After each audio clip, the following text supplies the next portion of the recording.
బట్టి నా తండ్రి అయ్యా జీవించే నన్ను మమ్మల్ని అందరిని కూడా ప్రభా కాచి కాపాడి ఎక్కువ తొలిజామున లేవనెత్తిన ప్రభా నీ స్తోత్రాలు తండ్రి అయ్యా. నా తండ్రి అనేక మంది పడక మీదకి వెళ్ళి తిరిగి లేగలేక ప్రభా నా తండ్రి అయ్యా మరణావస్థలో ఉన్నటువంటి జీవితాలు అనేక లోకంలో చూస్తూ ఉన్నాం ప్రభా. మేము నీతిమంతులు అని కాదు, బుద్ధిమంతులు అని కాదు ప్రభా.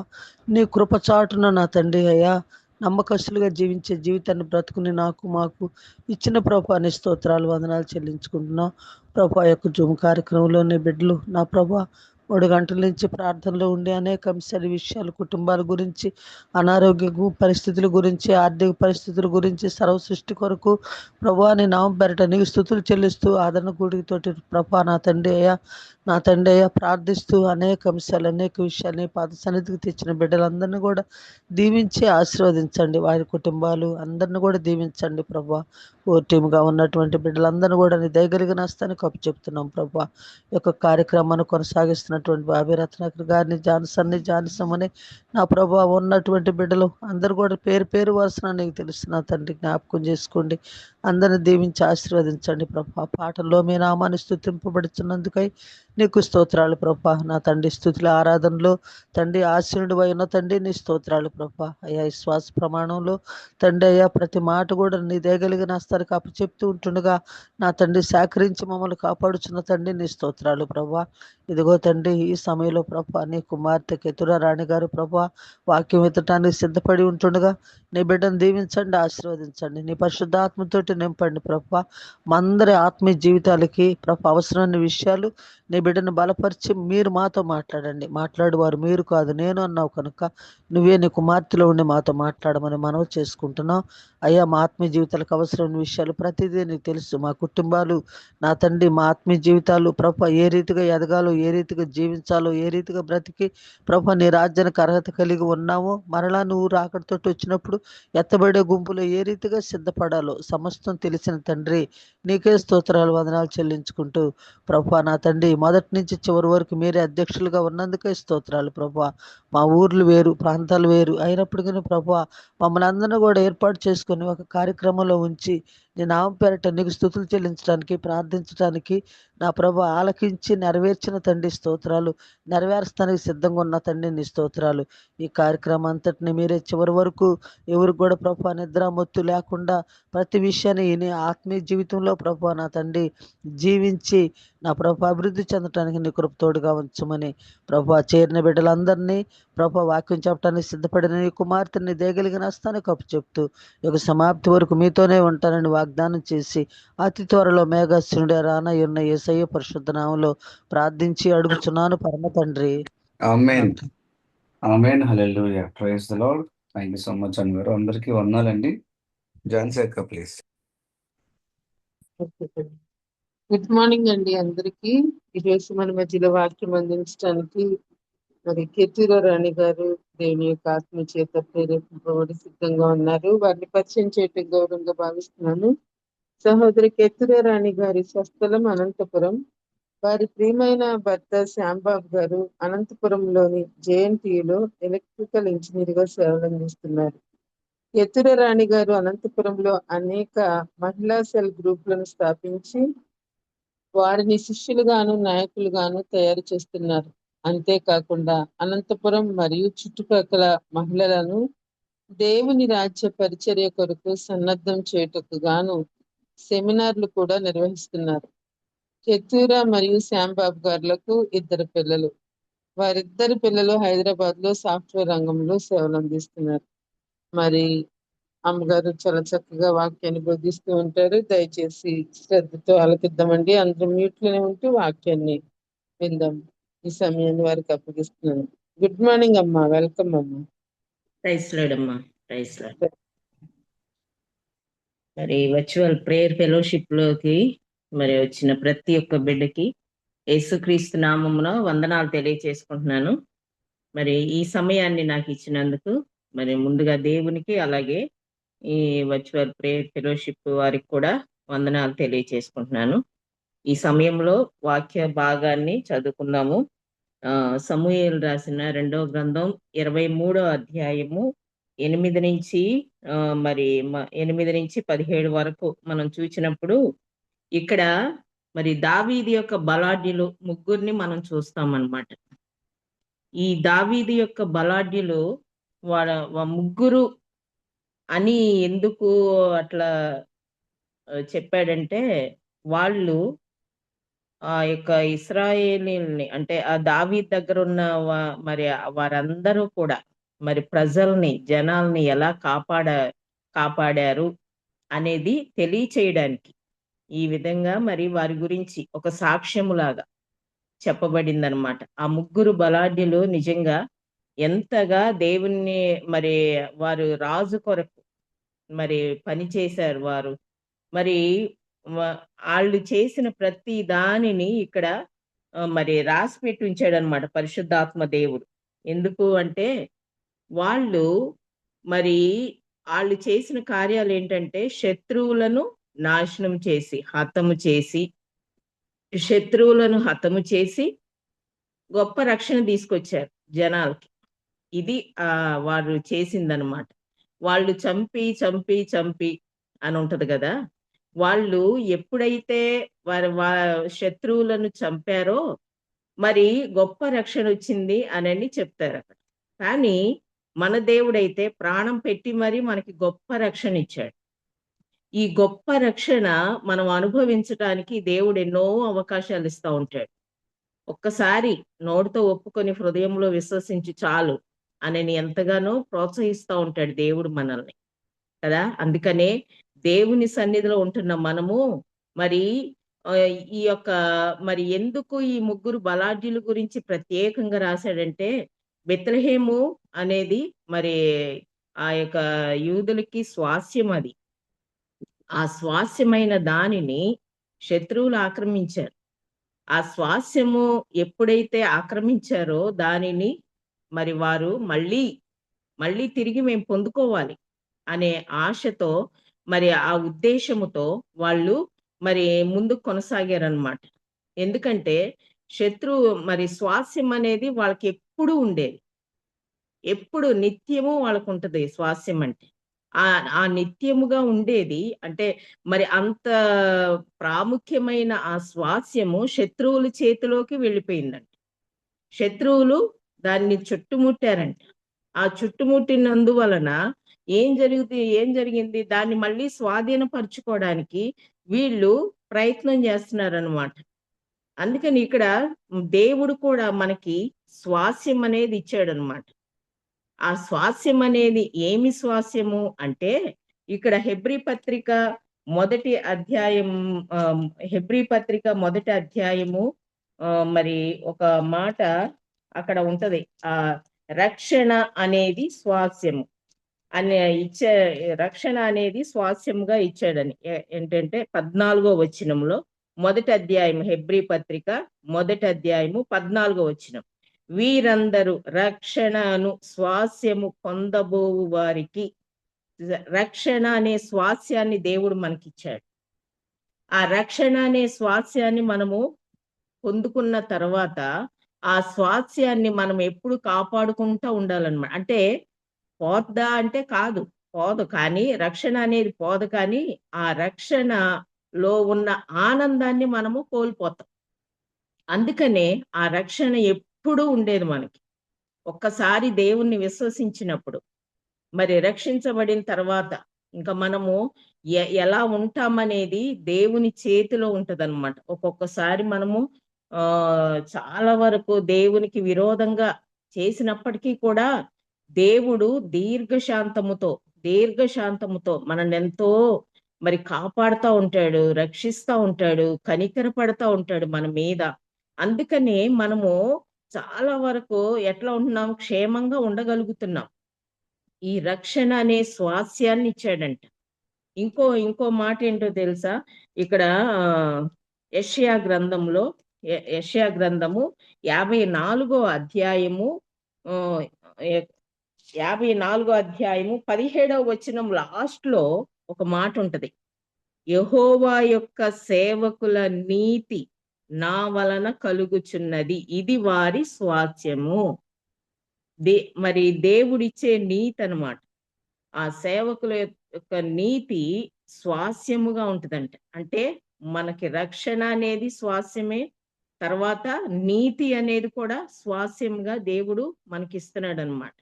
అంతేకాదు ఇది ఎవరి వలన ఎవరి వలన వస్తుంది మనకి అనని మనం చూచినప్పుడు కొలస్సీలకు రాసిన పత్రికలో అది ఎవరి వలన వస్తుందో ఇక్కడ 3వ అధ్యాయము, కొలస్సీలకు రాసిన పత్రిక 3వ అధ్యాయము 23వ వచనంలో ప్రభు వలన స్వాస్యమును ప్రతిఫలముగా పొందుదుమని ఎరుగుదుము. ప్రభు దేవుడు మనకిస్తున్నాడు అనమాట. మరి ఇశ్రాయేలుతో దేవుడు అంటాడు, లేవీయులు నేనే మీ స్వాస్య భాగం అంటాడు కదా. అట్లాగే దేవుడు మనకి స్వాస్యాన్ని ఇస్తున్నాడు. ఆ పరలోకం అనే స్వాస్యము, రక్షణ అనే స్వాస్యము, నీతి అనే స్వాస్యము, ఇవన్నీ మనకిచ్చి తన బిడ్డలుగా ఈ లోకంలో ఉండాలని దేవుడు ఎంతగానో మనల్ని పురుకొల్పుతా ఉంటున్నాడు అనమాట. మరి ఎప్పుడు కూడా హెచ్చరిస్తా ఉంటాడు, మీరు మరి ప్రత్యేకించబడిన వారు, మీరు శాశ్వతంగా నాతో కూడా ఉండేవారు అనని ఎప్పుడు గుర్తు చేస్తూ ఉంటాడు. ఎట్లా అంటే వాక్యము ద్వారా. మరి ఈ యొక్క స్వాస్యాన్ని ఇచ్చాడు కదా. ఈ ఈ స్వాస్యము ఎటువంటిది అంటే, పేతురు రాసిన మొదటి పత్రిక 1వ అధ్యాయము 3వ వచనంలో మధ్యలో ఏముంటదంటే, అది అక్షయమైనది, నిర్మలమైనది, వాడబారని స్వాస్యం అంట. మరి ఇటువంటి గొప్ప స్వాస్యాన్ని దేవుడు మనకిచ్చాడు. ఈ స్వాస్యము మనము ఎప్పుడు కూడా కాపాడుకుంటా, దాన్ని జ్ఞాపకం చేసుకుంటా మనం ఏం చేయాలంటే కృతజ్ఞత కలిగి ఉండాలి. దేవుని సన్నిధిలో కృతజ్ఞతగా మనము ఆయనకి ఎంతగా మనము స్తుతులు అర్పించిన రుణస్థలమే. కాబట్టి ప్రభువా, ఇంతగా నా కోసం నువ్వు మరి వాడబారని స్వాస్యాన్ని నాకు ఇచ్చావు కదా, కాబట్టి నీకు వందనాలు అనని చెప్పే స్థితిలో మనం ఉండాలన్నమాట. అయితే ఏమవుతుంది అంటే, కొన్ని సార్లు రక్షించబడిన తర్వాత మనము ఏమవుతామంటే ప్రాచీన స్వభావాన్ని కలిగి ఉంటాము. కొన్ని సార్లు పరిస్థితులను బట్టి కానీ, లేదా మనకున్న మరి ఆయా మరి ఈ లోక ఆచార సంబంధంగా గాని ఏంటంటే ప్రాచీన స్వభావం అంటే దేవునిలోకి వచ్చిన మనము నవీన స్వభావం కలిగి ఉన్న వారంగా ఉంటాము.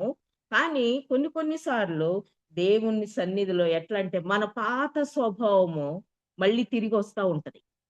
ఆ పాత స్వభావము తిరిగి వచ్చినప్పుడు ఏమవుతుందంట, దాన్నంతా ఆ స్వాస్యాన్ని మనము కోల్పోం. గాని దానిలో మరి మనం కొనసాగడానికి అంటే ఆ రక్షణలో గాని, మరి ఆ నీతిలో గాని, మరి ఈ వీటిలో మరి ఆ నిత్య జీవం పొందుకోవడానికి గాని, వీటన్నిటిలో మనం ఏమైపోతామంటే కొన్ని సార్లు అనుమాన పడతా ఉంటాం. ఎందుకని? కొన్ని సార్లు మనము దేవునికి విరోధంగా జీవిస్తా ఉంటాం. దేవునికి విరోధంగా జీవించినప్పుడు అనిపిస్తుంది, నేను నిజంగా మరి దేవుని బిడ్డనేనా?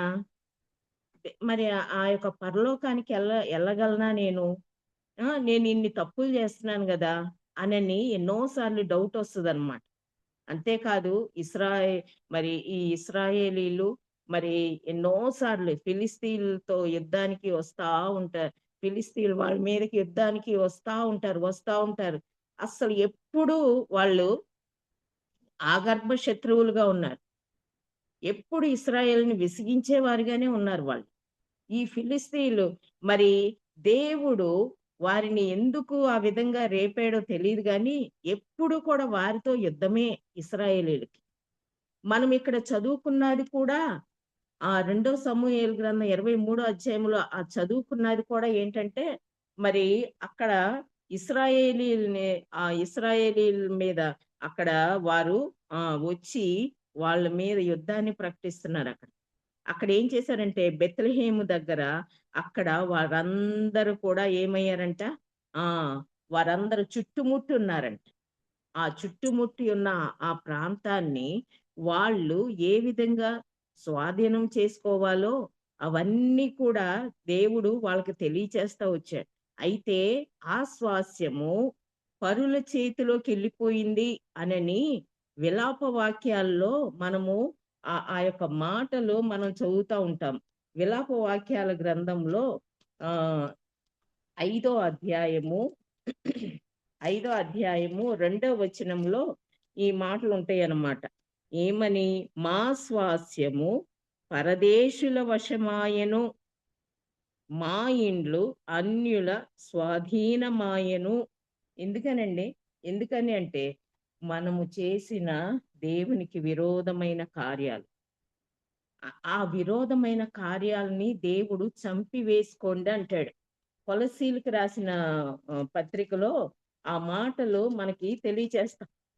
ఇక్కడ కొలసీలకు రాసిన పత్రిక 3వ అధ్యాయము 5వ వచనం, కావున భూమి మీద ఉన్న మీ అవయవములను అనగా జారత్వమును, అపవిత్రతను, కామాతురతను, దురాశను, విగ్రహారాధనైన ధనాపేక్షను చంపివేయుడి. చూసారా? ఇవన్నీ కూడా అంటే మనలో నుండి శరీర కార్యాలు బయటకు వస్తూ ఉంటాయి అన్నమాట. వీటి వలన దేవునికి దూరం అయిపోయే పరిస్థితులు, మనం దేవునిని ఎంతో ఆయాస పెట్టే పరిస్థితులు కలిగి ఉంటాం అన్నమాట. దేవునిని ఆయాస పెట్టడం వలన మనము ఏదో మరి ఆ కొద్దిసేపు మనము సంతోషంగా ఉండగలుగుతామేమో, కానీ మన యొక్క జీవితంలో ఎప్పుడు కూడా సమాధానము లేని స్థితి మనం పొందుకుంటా ఉంటాం. అంటే మనకి ఏది అవసరమో అది పొందుకోవడానికి దేవునికి విరోధంగా అనేకమైన కార్యాలు చేసే స్థితిలో మనం ఉంటాం. అంటే మనలో ఉన్న శరీర కార్యాలు గాని, ఇప్పుడు మనం చూసాం కదా, ఈ భూమి మీద ఉన్న మీ అవయవములను, జారత్వము, అపవిత్రత, ఇవన్నీ కూడా. ఇంకా మార్కు సువార్త 7వ అధ్యాయం 21లో కూడా అక్కడ కూడా చూపిస్తాడు. హృదయములో నుంచి బయటకు వచ్చేవి వాటన్నిటినీ చూపించి వీటి వలన శత్రువు ఏం చేస్తాడంట? మన ఆత్మీయ జీవితం మీద మరి దెబ్బ కొడతా ఉంటాడు. అది కృంగిపోయే పరిస్థితికి వస్తూ ఉంటాం అన్నమాట. ఎందుకనంటే ఒకనాడు రక్షణ పొందిన తర్వాత ఉన్న సంతోషము మనకి లేకుండా పోద్ది. అందుకనే ఆ యొక్క సంతోషము, ఆనందము నిరంతరము ఉండాలంటే మనం ఏం చేయాలంట? ప్రత్యేకించబడి మన యొక్క ఆత్మీయ జీవితంలో ఉన్న బలహీనతలన్నిటినీ తీసివేసుకుంటూ దేవుని సన్నిధిలో దేవుడు ఏ విధంగా పవిత్రంగా జీవించమని చెప్పాడో ఆ పరిశుద్ధమైన జీవితం మనం జీవిస్తా ఉన్నప్పుడు ఆయనతో మనం సహవాసం కలిగి ఉంటాం అన్నమాట. ఇక్కడ మరి 23వ అధ్యాయంలో మరి 2 సమూయేలు రాసిన 2వ గ్రంథం 23వ అధ్యాయంలో మనం చదువుకున్నాం కదా, ముగ్గురు మరి బలాఢ్యులని. ఈ ముగ్గురు బలాఢ్యుల్లో ఈయన మరి ఎలియాజరు పైన ఇంకా తక్మోనీయుడు ఒక ఆయన ఉన్నాడు, తర్వాత షమ్మా అని ఒక ఆయన ఉన్నాడు. వీళ్ళందరూ కూడా, ఈ ముగ్గురు కూడా ఏం చేశారంట? బెత్లెహేమును స్వాధీనపరుచుకోవాలి. ఆ బెత్లెహేములో ఉన్న శత్రువులందరినీ ఏం చేయాలి? వెళ్ళగొట్టేసేయాలి. వెళ్ళగొట్టేసేయాలి కాబట్టి మొదట ఎలియాజరు ఏం చేశాడంట? ఇక్కడ 9వ వచనం లాస్ట్ లో ఇతడు లేచి చేయి తిమ్మిరిగొని కత్తి దానికి అంటుకొని పోవు వరకు ఫిలిస్తీన్లను హతము చేయిచూ వచ్చెను. చూడండి, ఆ యొక్క స్వాస్యాన్ని స్వాధీనం చేసుకోవాలంటే ఏం చేయాలి? ఆ ఉన్న స్థితి నుంచి లేవాలంట. ఆ ఉన్న స్థితి నుంచి ఎప్పుడైతే లేస్తారో అప్పుడు ఆ యొక్క స్వాస్యాన్ని స్వాధీనం చేసుకోవచ్చు అన్నమాట. మొదట ఏం చేయాలంట? లేవాలి, తర్వాత నిలబడాలి, తర్వాత దారి చేసుకోవాలి, తర్వాత తెగించాలి. ఈ 3 కూడా ఇవన్నీ ఇప్పుడు నేను చెప్పిన ఇవన్నీ కూడా, ఈ 4 కూడా ఇక్కడ ఉన్నాయి చూడండి. ఇక్కడ మనం ఇప్పుడు చదువుకున్నాం కదా, ఇతడు లేచి అనుందా. మరి తర్వాత 12వ వచనంలో ఆ చేను మధ్యను నిలిచి అనుంది. తర్వాత 16వ వచనంలో ఆ ముగ్గురు బలాఢ్యులు ఫిలిస్తీన్ల దండు కావలి వారిని ఓడించి దారి చేసుకొని కదా. 17వ వచనంలో ప్రాణమునకు తెగించి, ఈ విధంగా ఈ 4 కార్యాలు మరి ఆ బెత్లెహేమును స్వాధీనపరుచుకోవడానికి ఆ 3 బలాఢ్యులు చేసిన కార్యాలన్నమాట. ఇప్పుడు కూడా దేవుడు మనల్ని గొప్ప బలవంతులుగా చేశాడు కదా. యెహోవాను మరి నమ్మిన వారు బలము కలిగి గొప్ప కార్యాలు చేస్తారు.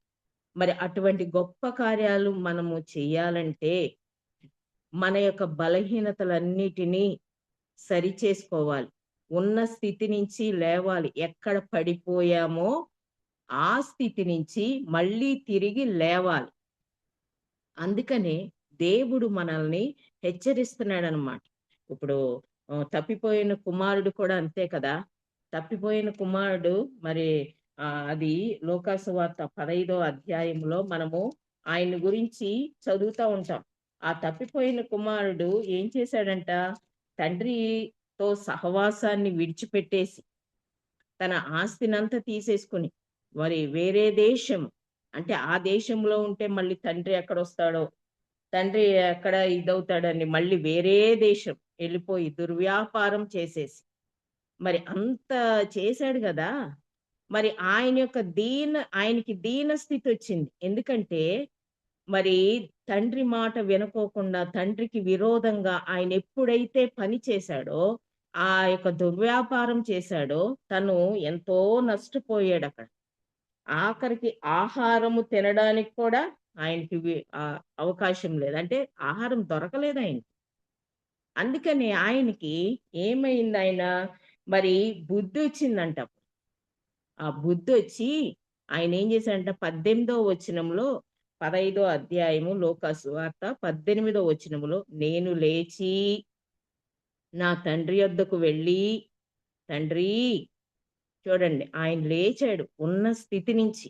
నేనెందుకు ఇంతగా నేను కష్టపడాలి? నా తండ్రి ఎంతో ధనవంతుడు కదా. నా తండ్రి దగ్గరికి వెళ్తే నేను ఏదో విధంగా మరి నేను మంచిగా బ్రతకొచ్చు కదా. అంటే కుమారుడిగా కాకపోయినా పనివారిలో ఒకనిగా నేను ఉండొచ్చు కదా అనే ఆలోచన ఆయనకు వచ్చిందనమాట. ఆయనలో ఒక పశ్చాత్తాపాన్ని దేవుడు కలుగచేశాడు.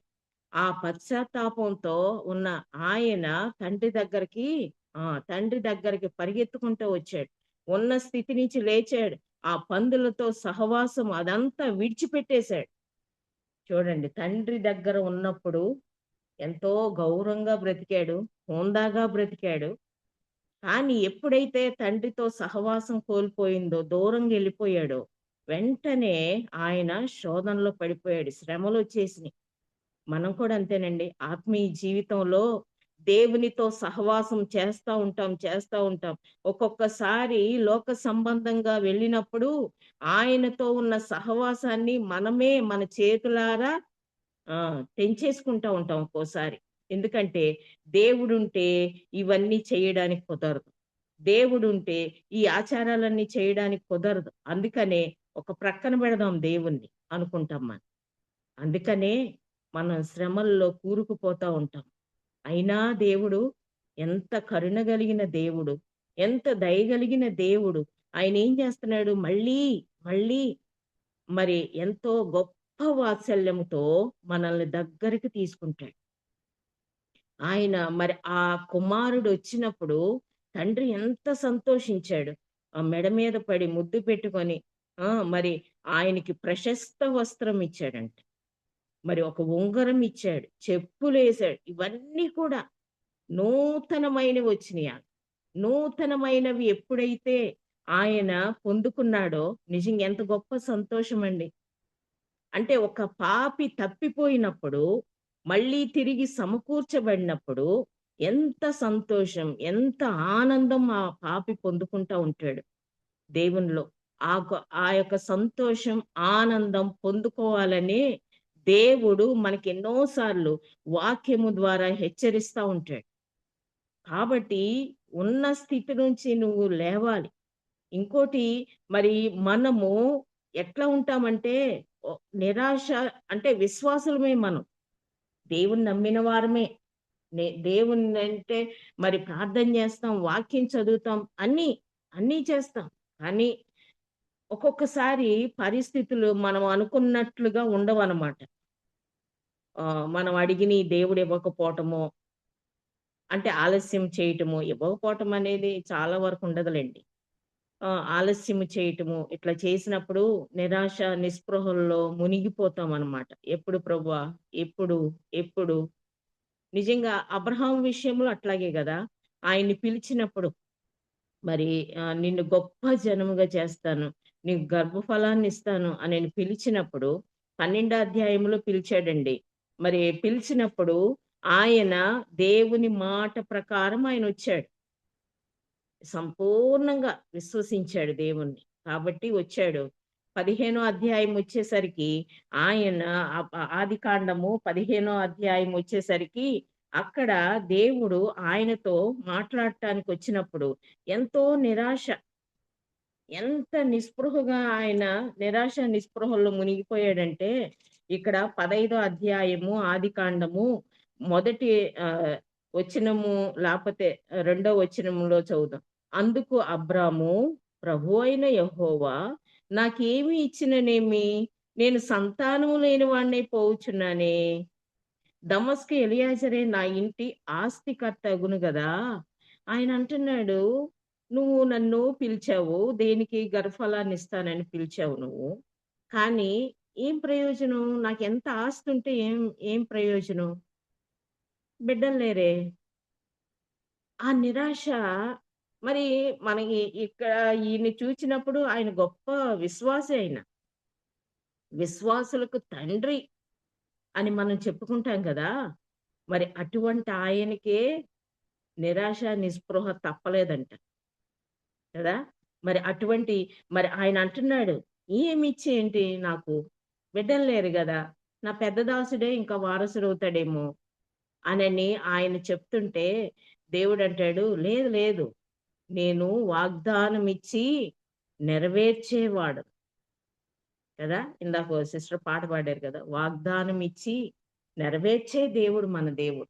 కాబట్టి అబ్రహామును పిలిచిన దేవుడు వాగ్దానం ఇచ్చి పిలిచాడు. ఆ వాగ్దానము ఆలస్యమైందేమో గాని, ఇవ్వటం మాత్రం కంపల్సరీ. అందుకని 21 అధ్యాయంలో ఆయన ఇచ్చాడనమాట దేవుడు. మళ్ళీ ఇస్సాకునిచ్చాడాయన. మరి అప్పటి దాకా అంటే మనం అనుకున్నది ఎంత తొందర పడతామో ప్రతి దానికి తొందర ప్రభు అదివ్వు, ఇట్లా చెయ్యి, అట్లా చెయ్యి అని ఎంత తొందర పడతామో ఆ తొందర దేవునికి ఉండదండి. ఎందుకో తెలుసా? తన సొంత సమయం అనేది ఒకటి ఉంటది. ఆ సొంత సమయంలో మాత్రమే దేవుడు చేస్తాడంతే. మనం అనుకున్నట్టు గాదు. మన ఆలోచనలు, ఆయన ఆలోచనలు వేరు వేరు కదా! అందుకే మీ ఆలోచనలు, నా ఆలోచనలు వేరు. మీ ఆలోచనలు వంటివి కాదు నా ఆలోచనలు అంటాడు దేవుడు. కాబట్టి అటువంటిది మరి ఇక్కడ అబ్రహాము అంత నిరాశగా ఉన్నప్పుడు ఒక్కసారి ఎంతో ఆనందముతో నింపాడు దేవుడు కదా! మరి శారమ్మ గారు ఇస్సాకు పుట్టినప్పుడు నా నోటికి నవ్వు పుట్టించాడు దేవుడు కదా! మరి అంత సంతోషం ఒక్కసారి ఆనందములో ముంచివేసే దేవుడనమాట. ఎందుకో తెలుసా? ఆయన వాగ్దానం ఇచ్చి నెరవేరుస్తున్నప్పుడు నిజంగా ఆ సంతోషము వెలకట్టలేనిది. ఆ నిరాశ, నిస్పృహల నుంచి దేవుడు తప్పిస్తా ఉంటాడు మనల్ని. మరి మనమే ఏంటి ప్రభువా అనని ప్రశ్నిస్తా ఉంటాం గాని, మరి అదే సమయంలో ఇంకొక వ్యక్తిని చూపిస్తాను చూడండి. రాజుల మొదటి గ్రంథంలో 19వ అధ్యాయంలో ఇక్కడ ఒక ఆయన ఉంటాడు గదా! ఈయన ఏలియా. ఈయన కూడా గొప్ప ప్రవక్త. నేను రోషము కలిగిన ప్రవక్తని అని చెప్పుకునే ఆయన, మరి అటువంటి ఆయన ఏం చేశాడు ఇక్కడ? ఒక స్త్రీకి భయపడి ఏమైపోయాడంట? నిరాశ, నిస్పృహలు 3వ వచనం 19వ అధ్యాయం రాజుల మొదటి గ్రంథము 19వ అధ్యాయము 3వ వచనంలో మరి లేతే 4 చదువుదాము. తాను ఒక దిన ప్రయాణము అరణ్యములోనికి పోయి ఒక బదరీ వృక్షము క్రింద కూర్చుండి మరణాపేక్ష గలవాడై, యెహోవా, నా పితరుల కంటే నేను ఎక్కువ వాడను కాను, ఇంత మట్టుకు చాలును, నా ప్రాణము తీసుకొనుమని ప్రార్థన చేశాను. చూసారా? ఈయన అంత గొప్ప ప్రవక్త. ఆయన వర్షం పడాలంటే పడింది, వద్దంటే ఆగిపోయింది. అటువంటి గొప్ప ప్రవక్త ఎటువంటి నిరాశలో ఉన్నాడు ఈయన.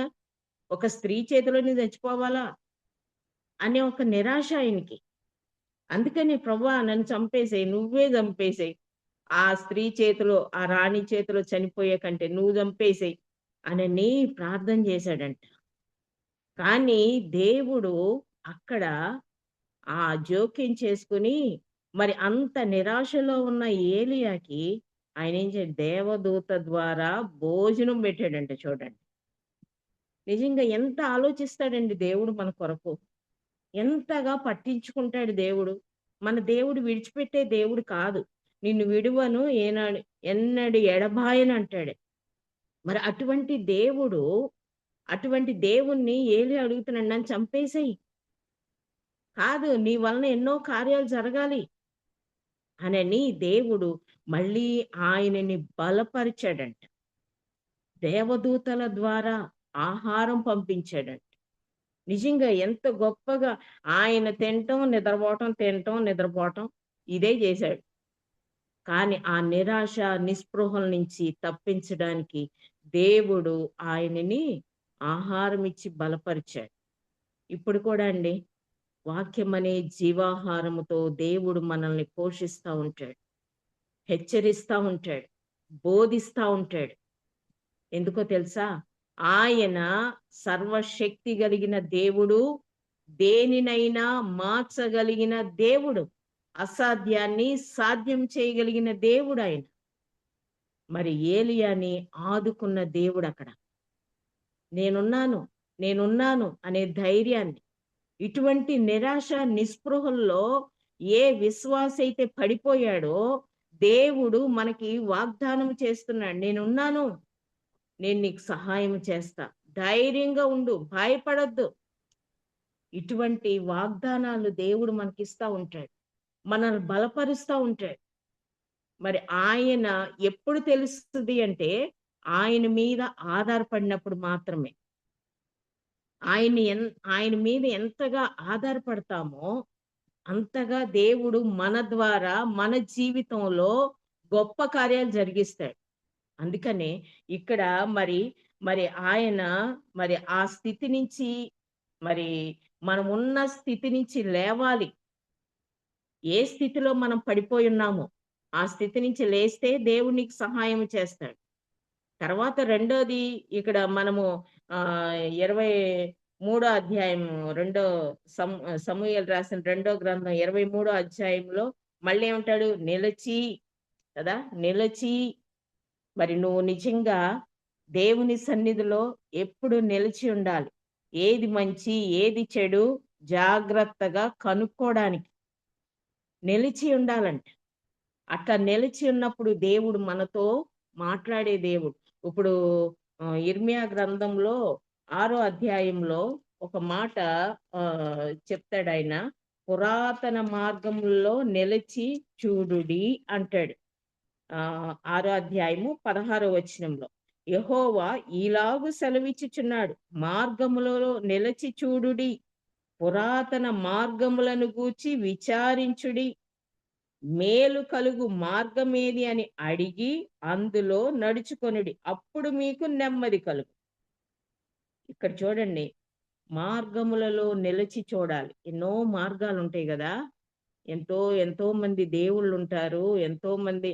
మరి వీళ్ళందరిలో నిజ దేవుడు ఎవరు అని ఎరగడానికి నిలిచి చూడాలంట. మార్గమై ఉన్న దేవుడు మరి ఎప్పుడు కూడా నీ ఎదుట నిలిచి నేనే మార్గాన్ని చెప్తా ఉంటాడు. మరి ఆ మార్గములో నిలిచి నిజంగా ఈ దేవుడు ఏ విషయములో గొప్పవాడు అనేది నువ్వు తెలుసుకుని ఉండాలి. పురాతన మార్గాలు ఎంతో మంది మిషనరీస్ కానీ మరి ఎంతో మంది దైవ సేవకులు వారి ప్రాణాన్ని పణంగా పెట్టి దేవుని పరిచర్య చేశారండి. తిని తినక ఎంతగా వాళ్ళు బాధపడి దేవుని కొరకు వారి జీవితాలను అర్పించారు వాళ్ళు. ఆ సేవా ఫలాలను ఇప్పుడు మనం చూస్తున్నాం కదా, ఎన్ని ఆత్మలు రక్షించబడినాయి. మరి పేతురు గారు చూడండి, ఆయన ఏం చదువులేని ఆయన, ఒక చేపలు పట్టే వ్యక్తి. దేవుడు అన్నాడు, నిన్ను మనుషులకు పట్టే జాలరుగా చేస్తాను. మరి ఆయన మాట నమ్మి వచ్చాడు అనమాట. మనుషులు పట్టే జాలరిగా నన్ను చేస్తానన్నాడు దేవుడు కదా. ఏ గొప్ప చదువు ఇవన్నీ చూసుకోలేదు ఆయన. తను ఏదైతే విన్నాడో, తను ఏదైతే చూచాడో, మరి జాగ్రత్తగా నిదానించి విన్నాడు, ఇవన్నీ కూడా ఆయన గమనించి నిజమే ఈయన గొప్ప దేవుడు. నువ్వు మరి అటువంటి మరి పేతురు ఏ విధంగా దేవుని నమ్మాడో, దేవుని మీద ఆధారపడ్డాడో, అంటే బలహీనతలు లేవంటే ఉంటాయి, కానీ వాటిని మళ్ళీ వెంటనే సరి చేసుకున్నాడు ఆయన. అందుకనే పురాతనమైన మార్గాలు, ఆ యొక్క మార్గాల్లో వెళ్ళిన వారిని మనము గమనిస్తా ఉన్నప్పుడు, వాళ్ళ పరిచర్యలు, వారి సేవా జీవితము అవన్నీ చూస్తున్నప్పుడు నిజంగా మనము ఆ విధంగా మనం ఎప్పుడైతే నడుస్తామో వారిలాగా దేవుడు ఆత్మలను సంపాదించే స్థితి దేవుడు మనకిస్తాడు కదా. దేవుని సన్నిధిలో మనము మరి ఈ లోకంలో జీవించినంత కాలము ఏం చేయాలంట? ఆత్మల సంపాదన కొరకు మనము ఉండాలి. అందుకే మరి దేవుని సన్నిధిలో నిలిచి ఉన్నప్పుడు మరి దేవుడు మరి మన ద్వారా గొప్ప కార్యాలు చేస్తాడు కదా. మరి ఇక్కడ ఏలియా విషయంలో కూడా మరి ఈయన అంటాడు, ఏలియా ధైర్యంగా చెప్తాడనమాట. రాజుల మొదటి గ్రంథము 18వ అధ్యాయములో ఇక్కడ 15వ వచనములో, ఏలియా, ఎవని సన్నిధిని నేను నిలబడి ఉన్నానో, ఇశ్రాయేలు దేవుడైన ఆ యెహోవా జీవము తోడు నిజముగా ఈ దినమున నేను ఆహాబును దర్శించుదునని చెప్పుచున్నానెను. ఇక్కడ చూడండి, ఎవని సన్నిధిని నేను నిలిచి ఉన్నానో, దేవుని సన్నిధిలో నేను నిలిచాను అని ధైర్యంగా చెప్పుకున్నాడంట కదా. అందుకనే అక్కడ 3.5 సంవత్సరాలు వర్షం లేకపోయినా అక్కడ మరి ఆయన దేవుని సన్నిధిలో ప్రార్థన చేసినప్పుడు మళ్ళీ వర్షం వస్తుందని చెప్పడానికి, ఆహాబుకు చెప్పడానికి వచ్చాడంట ఆయన. ఆ విషయం మీకా ఓబద్యాకి చెప్తున్నాడు అనమాట. అయ్యా నేను వచ్చానని చెప్పు ఆయనకి, రాజుగారికి అని చెప్తే ఓబద్య అంటాడు, అయ్యో నువ్వు ఈ క్షణాన్ని ఇక్కడ ఉంటావు, ఇంకో చోట ఉంటావు మేము వచ్చేసరికి, అది కాదయ్యా, ఒకవేళ నువ్వు ఇక్కడ లేకపోతే రాజుగారు నన్ను చంపేస్తాడు అని చెప్పి నువ్వు ఇట్లా చేస్తావనంటే అప్పుడు అంటాడు, నేను ఈ రోజు ఆయన్ని ఆహాబుని దర్శించబోతున్నాను, ఆహాబు దగ్గరికి వస్తున్నా, ఆయనతో నేను మాట్లాడతాను రాజుగారితో.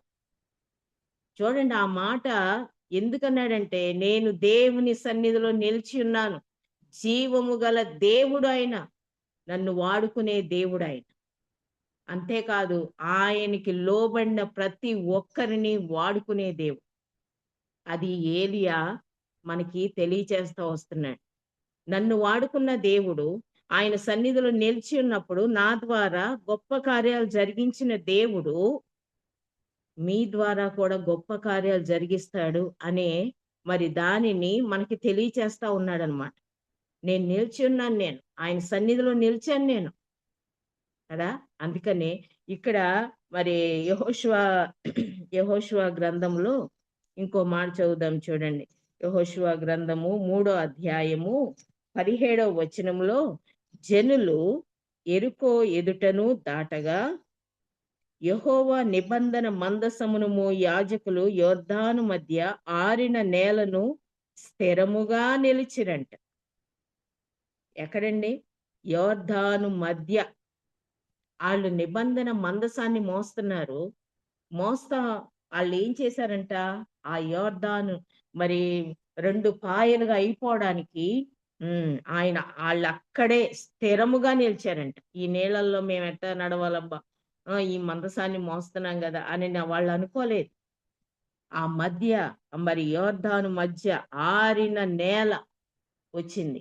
వాళ్ళెప్పుడైతే వారి కాళ్ళు ఆ యోర్దాను నదిని తాకినియో 2 పాయలుగా యోర్దాను చీలిపోయి ఆ మధ్య నిలబడ్డారంట. అంతేకాదు జనులందరూ యోర్దానును దాటుట తుదమట్టు వరకు చూడండి, ఆళ్ళందరూ దాటేంత వరకు ఓ ప్రక్కన బరువు మోస్తున్నారండి వాళ్ళు. కానీ జనులందరూ దాటాలని ఆ బరువు అట్లాగే భారమైనప్పటికీ వారు ఆ మనుష్యులు దాటేంత వరకు కూడా వారు అట్లాగే నిలబడ్డారు. ఎంతమంది జనమండి! ఆ జనాలందరూ దాటేంత వరకు వాళ్ళెంత ఓపికగా నిలిచి స్థిరంగా నిలిచారు వాళ్ళు. ఇప్పుడు కాసేపు అట్ట నిలబడాలంటేనే మనకెంతో కష్టం గదా! మామూలుగా నిలబడాలంటేనే నడుము నొప్పి అంటాం, కాళ్ళు నొప్పులు అంటాం. కానీ ఈళ్ళు ఆ నిబంధన మందసాన్ని మోస్తా కూడా అంటే వాళ్ళెంత బలంగా ఉన్నారమ్మా వాళ్ళు.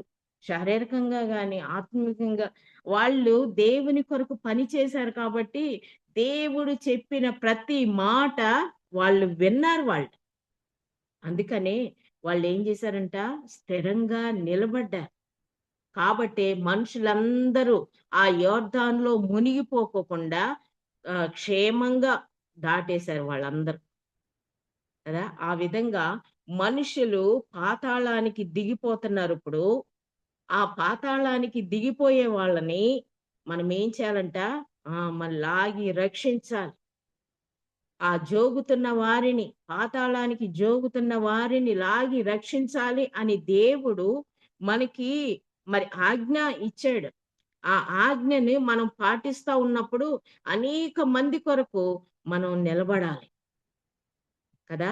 నశించిపోయే వారి మధ్య మరి అహరోను ఏ విధంగా నిలబడ్డాడో ఆ విధంగా మనము కూడా యాజకులు, రాజులైన యాజక సమూహంగా దేవుడు మనల్ని చేశాడు కాబట్టి, మనం కూడా వారి పక్షాన విజ్ఞాపన కర్తలుగా నిలబడాల్సిన అవసరం మనకెంతో ఉంది.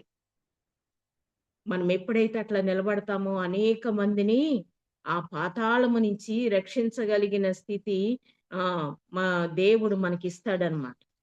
అందుకనే మరి ఆ పాతాళానికి జోగుతున్న వారిని మనం ఏం చేయాలంట, రక్షించాలి.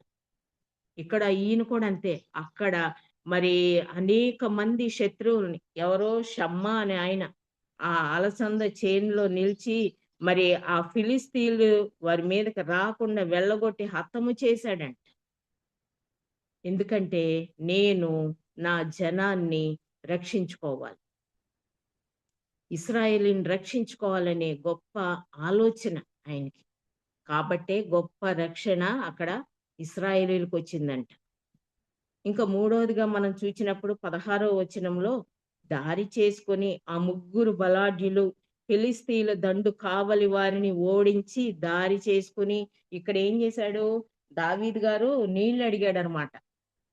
ఒక బావి నుంచి ఎక్కడ 15వ వచనంలో దావీదు బెత్లెహేము గవిని దగ్గరనున్న బావి నీళ్లు ఎవడైనను నాకు తెచ్చి ఇచ్చిన ఎడల ఎంతో సంతోషించదనని అధికారితో పలుకగా, నాకు నీళ్లు కావాలయ్యా.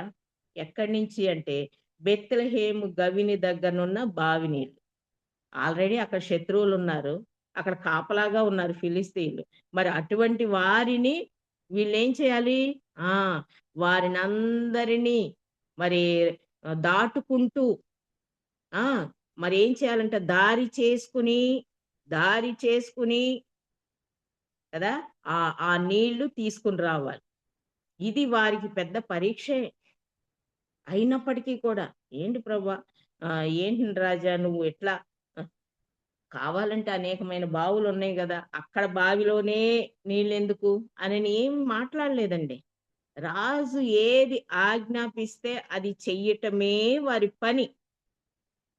అందుకనే వాళ్ళు ఆ నీళ్లు కావాలి అని ఆయన ఎప్పుడైతే అడిగాడో వెంటనే వాళ్ళు ఏం చేశారంట, అది తీసుకురావడానికి వాళ్ళు ముందు కొనసాగారనమాట. దారి చేసుకున్నారంట.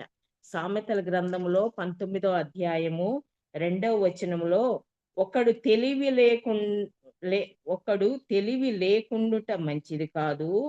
తర్వాత తొందరపడి నడుచువాడు దారి తప్పిపోవును. తొందరపడలేదండి. శత్రువుల్ని ఎలా నాశనం చేసుకుంటే వెళ్ళాలి, లేక వాళ్ళ కళ్ళు గప్పి ఏ విధంగా మేము మరి ఆ యొక్క దారి చేసుకుంటూ పోవాలి ఆలోచించారు వాళ్ళు. అందుకనే తొందరపడకోకుండా ఏది కావాలో అది చెయ్యడానికి వాళ్ళు ముందుకు కొనసాగారంట. అందుకని ఇక్కడ అంటున్నాడు సొలొమోన్, తొందరపడి నడుచువాడు ఏమవుతాడంట, దారి తప్పిపోతాడంట. అందుకని మరి దేవుని సన్నిధిలో మనము తొందరపాటు నిర్ణయాలు చాలా వరకు తీసుకుంటా ఉంటాం మన జీవితంలో. దాని వలన నష్టమే కానీ మరి దాని వలన ఏ లాభం మనకు ఉండదు. అందుకనే మనం ఏం చేయాలంట, మనం వెళ్ళే మార్గము సరైందా కాదా, ఆ దారి చేసుకుని మనం వెళ్ళే మార్గంలో ఎన్నో ముళ్ళుంటాయి, రాళ్ళుంటాయి, వాటన్నిటినీ సరి చేసుకుంటూ జాగ్రత్తగా ఆ దారిని మనము చేసుకుంటూ ముందుకు కొనసాగాలండి.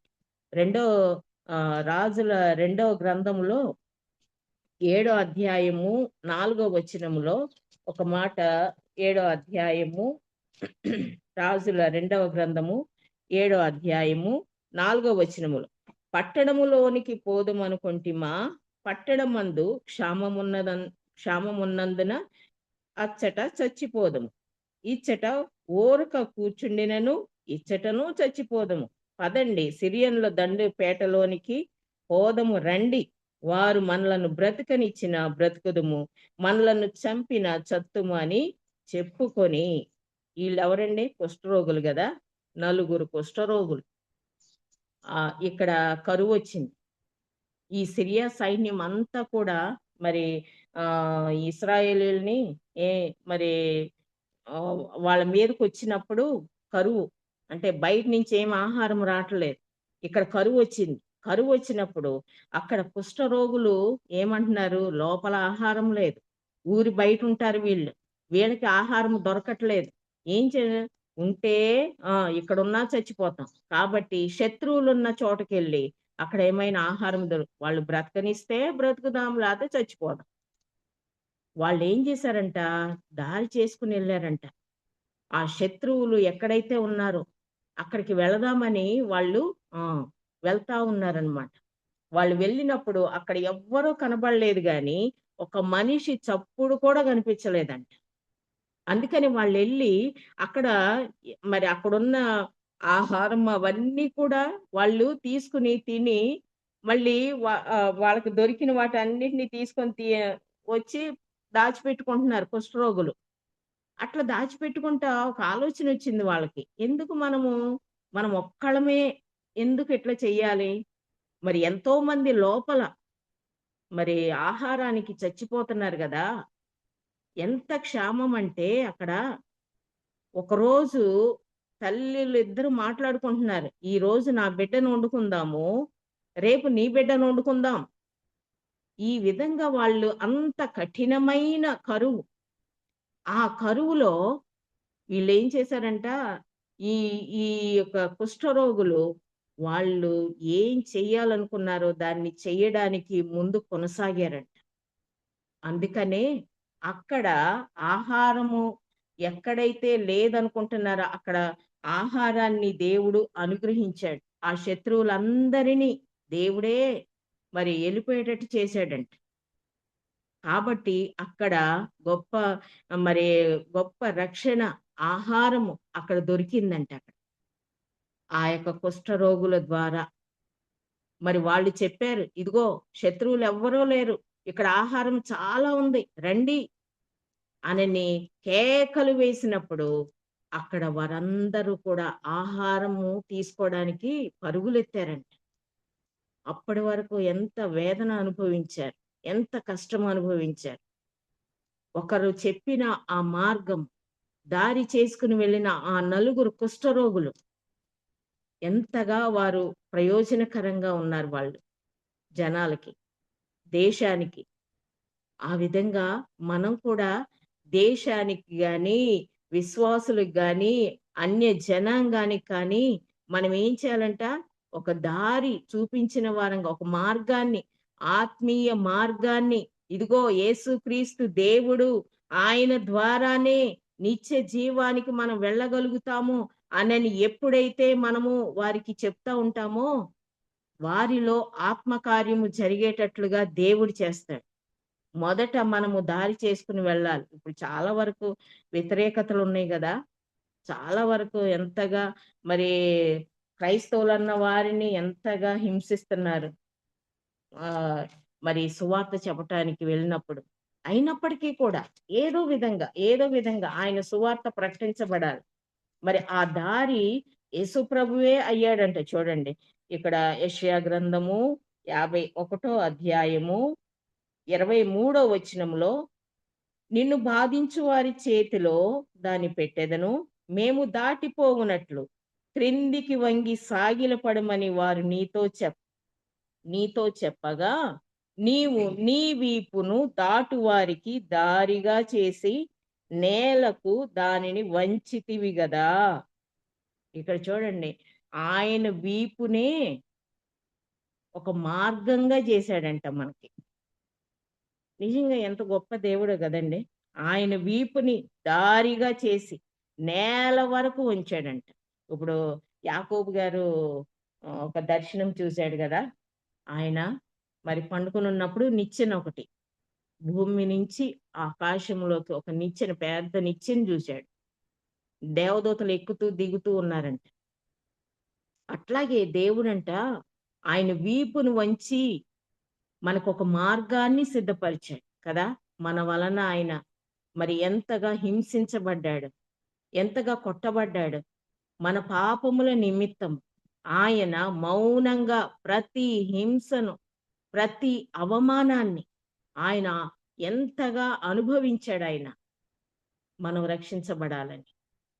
మనం ఆ నిత్య జీవానికి వారసులమవ్వాలని, ఆ స్వాస్యాన్ని మనం పొందుకోవాలని దేవుడు ఎంతగా మన గురించి ఆలోచించాడండి. కాబట్టి మనము దారి చేసుకుని మనం వెళ్ళడానికి దేవుడు అంటున్నాడు, నేనే నా వీపును దారిగా చేసి మిమ్మల్ని రక్షించాను నేను. ఆ స్థితి, ఆ పాతాళపు స్థితి నుంచి మిమ్మల్ని మళ్ళీ నిత్య జీవానికి నేను నడిపించాను. నేను పొందిన దెబ్బల చేత మీరు రక్షించబడ్డారు, స్వస్థత పొందుకున్నారు.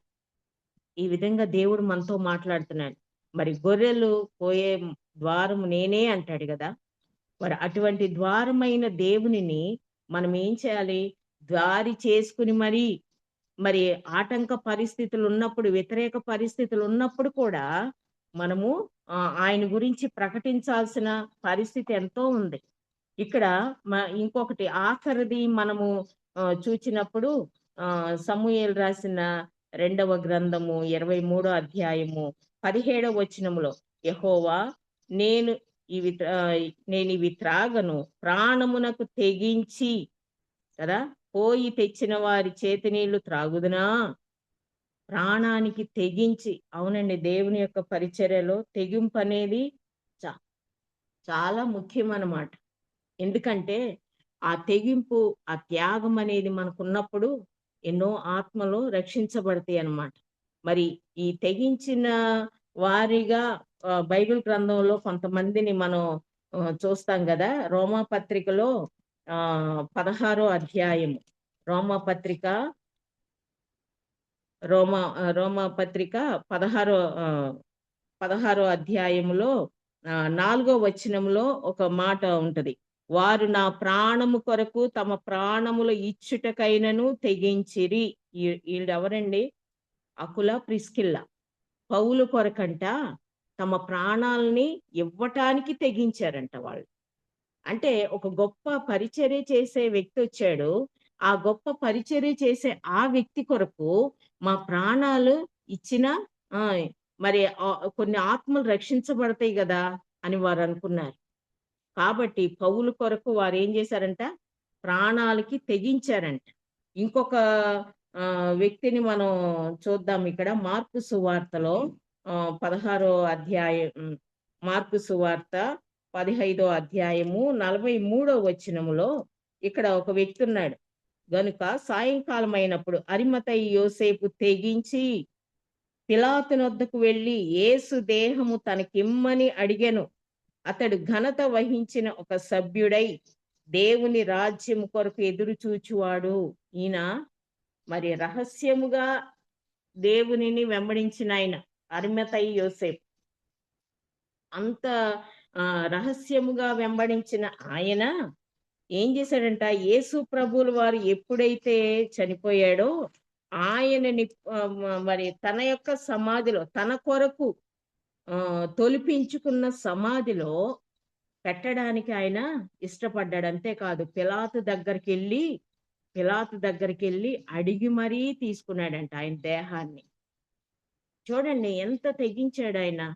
నేనేమైపోయినా పర్లేదు, ఇప్పటి వరకు రహస్యంగా నేను ఎన్నో మరి దేవుని కొరకు ఏమీ చేయలేకపోయాను, కానీ ఏదో అంగీకరించానంటే అంగీకరించాను అంతే. కానీ ఇప్పుడు మాత్రం ఒక మంచి నిర్ణయం తీసుకోవాలి. నా ప్రాణం పోయినా పర్లేదు, దేవుని యొక్క దేహాన్ని నేను గౌరవంగా దాన్ని సమాధి చేయాలి. అది నేను తొలుచుకున్న సమాధి, నా కొరకు తొలుచుకున్న సమాధి, దానిలో పెట్టడానికి ఆయన ఇష్టపడ్డాడంట. చూడండి, ఒక్కొక్క సంఘటన దేవుని బిడ్డలుగా మనల్ని గుర్తించేటట్టు చేస్తుంది అనమాట. మనము ఎంతగా మనం దాక్కున్నా అది దాచుకోలేము. అందుకని ఈ అరిమతయి యోసేపు ఎంతగా, ఆయన ఒక నీతిమంతుడు, ఆయన ఒక గొప్పవాడు. అటువంటి ఆయన ఏం చేస్తున్నాడు, దేవుని కొరకు త్యాగం చేశాడు, తను తలుచుకున్న సమాధిని ఇచ్చాడు. అంతేకాదు పిలాతు దగ్గరికి వెళ్ళి మరి ఆయన మరి ఇక్కడ యోహాను సువార్తలో 19వ అధ్యాయంలో కూడా ఈయన గురించి ఉంటదన్నమాట. యోహాను సువార్త 19వ అధ్యాయము 38వ వచనములో, అటు తరువాత యూదుల భయము వలన రహస్యముగా యేసు శిష్యుడైన అరిమతయి యోసేపు తాను యేసు దేహమును తీసుకొని పోవుటకు పిలాతునొద్ద సెలవడిగాను. పిలాతు సెలవిచ్చాను. చూడండి, ఇక్కడ ఆ పిలాతు దగ్గర ఒక అధికారి దగ్గరికి వెళ్ళి అడగడానికి ఆయన తెగించాడంట. అటువంటి గొప్ప మరి అరిమతయి యోసేపును దేవుడు వాడుకున్నాడు. ఆయన మరణములో ఈయన నిజంగా క్రైస్తవుడు అనని, దేవుడు నమ్మిన వ్యక్తి అనని మరి ఆ సంఘటన ద్వారా దేవుడు బయలుపరిచాడు కదా. అందుకనే మనము ఎప్పుడు కూడా దేవుని కొరకు త్యాగం చేసే వారంగా మనము ఉంటే దేవుడు మనల్ని ఎంతగానో వాడుకుంటాడు. పౌలు గారు కూడా తన పరిచర్యలో ఎన్నోసార్లు, ఇదిగో ఆ ప్రాంతానికి నువ్వు వెళ్ళొద్దు, అక్కడికి వెళ్తే నీకు శ్రమలు ఉంటాయి అని చెప్పినా సరే ఆయన ఏం చేస్తాడు, శ్రమలున్నా పర్లేదు, దేవుని కొరకు నేను అనుభవిస్తాను, ఆ శ్రమల్లో కూడా నేను మరి నా ప్రాణం పోయినా పర్లేదు అనేంతగా ఆయన తెగించి సేవ చేశాడండి. అందుకని అనేక ఆత్మలో ఆయన మరి సంపాదించాడు, అనేక సంఘాలు కట్టగలిగాడు ఆయన. చూసారా, దేవుడు మరి ఒక్కొక్కరి జీవితాల్లో ఒక్కొక్క గొప్ప కార్యం జరిగిస్తూ ఉంటాడు. మరి ఆ యొక్క కార్యాలు మనం చూస్తున్నప్పుడు నిజంగా ప్రభువా, నేను కూడా నీ కొరకు ఏం చేయగలను, నేను నీ కొరకు ఏం చేస్తే మరి నువ్వు సంతోషపడతావు, దేవునిని సంతోషపెట్టే వారంగా. ఇక్కడ ఈ ముగ్గురు బలాఢ్యుల్ని మనం చూచాం కదా. సమూయేలు రాసిన 2వ గ్రంథము 23వ అధ్యాయంలో ఈ ముగ్గురు బలాఢ్యులు కూడా దావీదు మరి ఎంతగా వారిని ఆ నీళ్లు తీసుకురమ్మని, ఆ బావి బెత్లెహేము గవిన్ దగ్గర ఉన్న ఆ బావి నీళ్లు తీసుకురమ్మని అడిగినప్పుడు వాళ్ళు ఎంతగా తెగించి ఆ నీళ్లు తీసుకుని వచ్చారు. అంటే ఎంత ప్రయాసపడ్డారు, ఎంత కష్టపడ్డారు. ప్రయాస లేకోకుండా ఏది జరగదండి. గాయాలు లేకోకుండా యుద్ధాలు ఉంటాయా? యుద్ధం చేసేటప్పుడు ఎన్నో గాయాలు కదా. సముద్రం అన్నాక అలలు అనేవి కామన్ అది. మరి అటువంటిది మనం చేసే పరిచర్య ఎట్లా ఉండాలంటే దేవునికి మరి నమ్మకంగా ఉండాలి. అంతేకాదు మన పరిచర్య కన్నీటితో చేసే పరిచర్య ఉండాలి. మరి ఆ కన్నీటితో మనం ఎప్పుడైతే విత్తుతామో ఆనంద గానముతో పంటను కోస్తామంట. మరి ఆనంద గానముతో మనం పంటను కొయ్యాలంటే కొంచెం శ్రమ, కొంచెం కష్టం, అవన్నీ దేవుని కొరకు అని మనం ఎప్పుడైతే అనుకుంటామో వాటన్నిటినీ మనము ఎంతగా ఆనందముగా చేయగలుగుతాం. ఎంత కష్టమైనా సరే దేవుని కొరకు ఇష్టంగా మనం చేయగలుగుతాం అన్నమాట. ఇప్పుడు అనేక మందిని దేవుడు మరి తను కోరుకున్న వారిని, ఇప్పుడు పేతురు, యోహాను, యాకోబు, ఆంద్రేయ, వీళ్ళందరినీ దేవుడు పిలిచాడండి. వారందరూ పని చేసుకుంటున్నప్పుడు దేవుడు పిలిచాడు. పిలిచినప్పుడు వాళ్ళు వచ్చేసారు వెంటనే. అదే విధంగా మరి లేవీని కూడా, అంటే మత్తయి, ఆయన్ను కూడా పిలిచాడు. ఆయన పిలిచినప్పుడు ఏం చేశాడు తెలుసా? గొప్ప విందు చేశాడంట.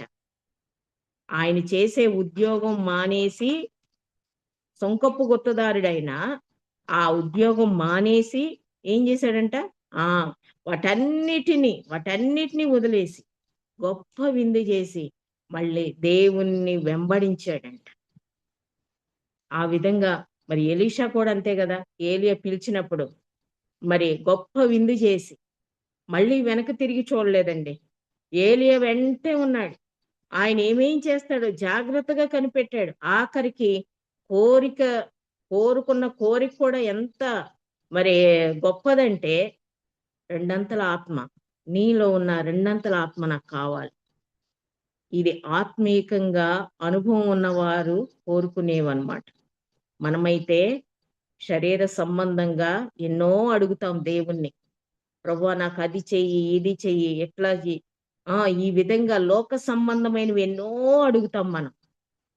కానీ దేవుని అడగాల్సింది ఏంటో తెలుసా? ప్రభువా నా పేరు జీవగ్రంథంలో ఉందా? ఎట్లా ఉంటదండి? జీవగ్రంథంలో ఎప్పుడు ఉంటది? మనం ఆయన కొరకు తెగించినప్పుడు కదా, ఆయన సేవ కొరకు దారి చేసుకుని వెళ్ళినప్పుడు కదా, ఆయన యందు నిలిచి ఉన్నప్పుడు కదా, ఆయన కొరకు లేచినప్పుడు కదా. ఇవన్నీ కూడా మనము జాగ్రత్తగా దేవుని సన్నిధిలో మనం ఎప్పుడైతే కలిగి ఉంటామో అప్పుడు దేవుడు మనల్ని ఒక మంచి పాత్రగా వాడుకుంటాడు. ఈ లోకంలో ఆయన వచ్చినప్పుడు ఆయన కొరకు ప్రభువా నేనున్నాను అనే ధైర్యముగా చెప్పగలిగిన స్థితి మనకు ఉండాలి. ఈ ముగ్గురు బలాఢ్యుల వలె మనం కూడా దేవుని కొరకు మన యొక్క జీవితాన్ని మరి ఒక సాక్ష్యకరంగా మనం త్యాగంగా మరి మన యొక్క పనులు ఉన్నప్పుడు, త్యాగం చేసినప్పుడు దేవుడు మనల్ని ఎంతో ఆశీర్వదిస్తాడు. అటువంటి ఆశీర్వాదం పొందుకోవడానికి దేవుడు మనకి సహాయం చేయనుగా. దేవుడి మాటలు దీవించునుగా. Praise Lord. ఆమేన్. Praise Lord madam. ఇప్పటి వరకు 2వ సమూయేలు గ్రంథము 23వ అధ్యాయం నుంచి చక్కని వర్తమానాన్ని అందించిన సహోదరి కేతురా రాణి గారికి విపిఎఫ్ ఫ్యామిలీ తరపున కృతజ్ఞతలండి. శత్రువులను నశింపజేసి